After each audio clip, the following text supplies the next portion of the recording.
Hello YouTube, it's me, Mr. Yatix. I am back on the internet once again, back due to popular demand, I guess, kind of. Right, I've been asked to talk a little bit about the following subjects by a subscriber by the name of Joe Kennedy. Hi Joe, thanks very much for the idea for a video.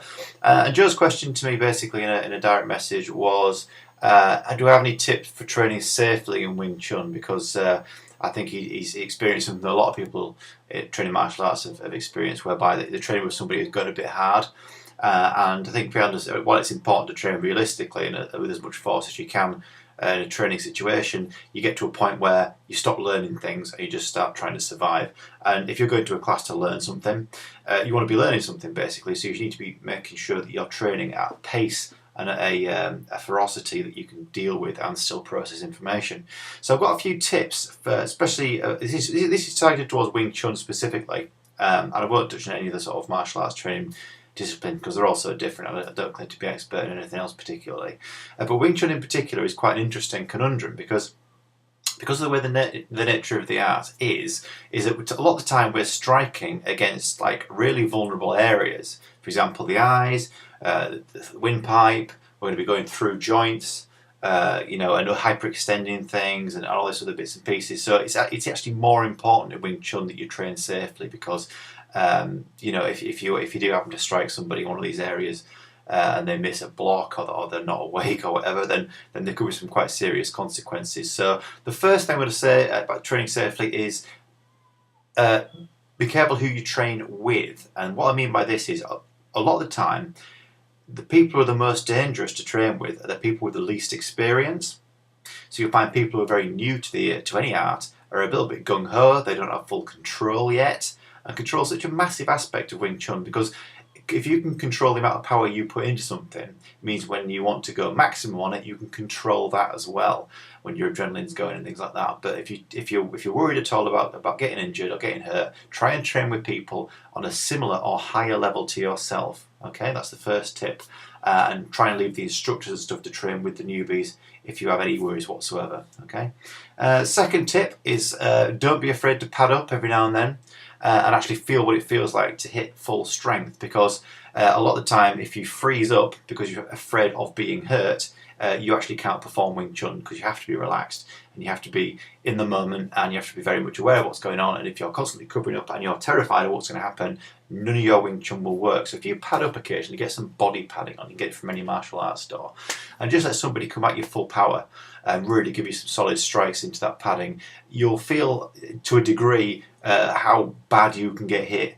And once you get that sort of maximum level, anything in a training environment is only going to be a percentage of that. And as a result, you can actually calm down. You can think, what's the worst that could happen? It's really important, especially when you're playing a game of Chi Sao, for example, which of course is a game and it's by no means competitive, or it shouldn't be if you're doing it properly. It's important that you have the freedom to make mistakes and try things out, because it's what it's there for. Chi Sao is like a little playground in which you try out all your techniques, and they're not all going to work. And it's really, really important that you can do something. You wonder what happens if I did this, and then the other guy comes in and he slots you, and you can go, hey, good shot, dude, and you carry on rolling. Okay, if you're rolling like this and you're terrified because the guy's going to whack you really bloody hard, as I said at the beginning of the video, you're not going to learn a great deal, because while you should be thinking defense at all times in Chi Sao, that's defense in a relaxed Wing Chun manner to use your proper techniques. Not defense as in I must tense up and stop this guy from piling over me. Okay, so that's really important as well. And the third thing really is you've got to take personal responsibility for your own control and your own level of aggression. Okay, because people respond very quickly and subconsciously to the energies they feel coming into them. Okay, so you might think you're a pretty relaxed dude. In actual fact, you might be the person terrifying the people in the Quoon. You might be the people that nobody wants to roll with. Do you know what I mean? So really have a look at yourself and think to yourself, am I relaxed? If I'm getting through on a shot, how hard am I hitting the other guy? Is he wincing? Is he backing off? Is he looking apprehensive? Because only in an environment where everybody can trust each other can everybody learn, if that makes sense. Okay, and whenever I train people, I'm always very light-hearted, and I say to them jokingly, don't worry about getting hit, because I can hit you whenever I want anyway. So you being tense and you flinching ain't going to help you, because I'm going to hit you anyway. But when I do hit you, it'll be a tap. It'll show you where that strike's coming in. but it's not going to hurt you. Okay, you're going to know it's gone through, and you're going to defend that gap you've left next time. But that's the way to approach it. So check yourself before you wreck someone else, to paraphrase. Okay, so that's the third tip. Okay, but in general, it's really important to be safe, because, like I said at the beginning, in Wing Chun, if you throw a Busao out and you put a little bit too much energy on it, and the guy's block isn't up for it, and you go through, if you scratch even the very, very outside of someone's eye with your fingernails, they could be out of training for weeks. If you go for a fax out to the throat and you don't have control on that, I mean, that doesn't even bear thinking about particularly. And if you think that a fax out to the throat is not an effective technique, do this. Keep doing that as hard as you can. See how many of those you can take when you're doing it to yourself. And it's not very nice. So you think about that with the proper energy driving through, boom, yeah? It's going to be bad times for everybody. So you really got to take responsibility for the how dangerous a lot of Wing Chun techniques are. And I'm not saying that's because Wing Chun is a deadly martial art. I'm saying it's because the things we're doing to the human body are designed to be extremely effective. We're striking things that don't like being hit in ways they don't like getting hit. We're pushing things through joints the way they're not supposed to go.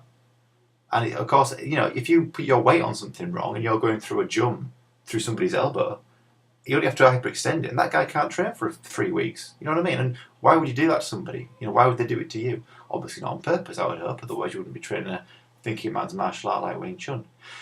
So, Joe and everybody else, I hope that answers a few of your questions with my thoughts about how to train safely. I've been very lucky. I've been training for about, gosh, I can't remember how many years now. I used to think I'd get it wrong. Something like 1998 I started, so you work that out, 15 years, 16 years, something like that. And I've never had, touch wood, a serious injury. I've had a couple of sprained knuckles and things like that, bumps and bruises, usual sort of thing, but I've never had anything I've had to go to A&E with, and I like to think I've always trained realistically, and I haven't been playing at it, do you know what I mean? And that's because I have control, and the people that I train with have control. And so I think that's what's really key. And if there's any takeaways from that for any of the martial arts, I don't know, but all I know is Wing Chun traditionally doesn't train with pads.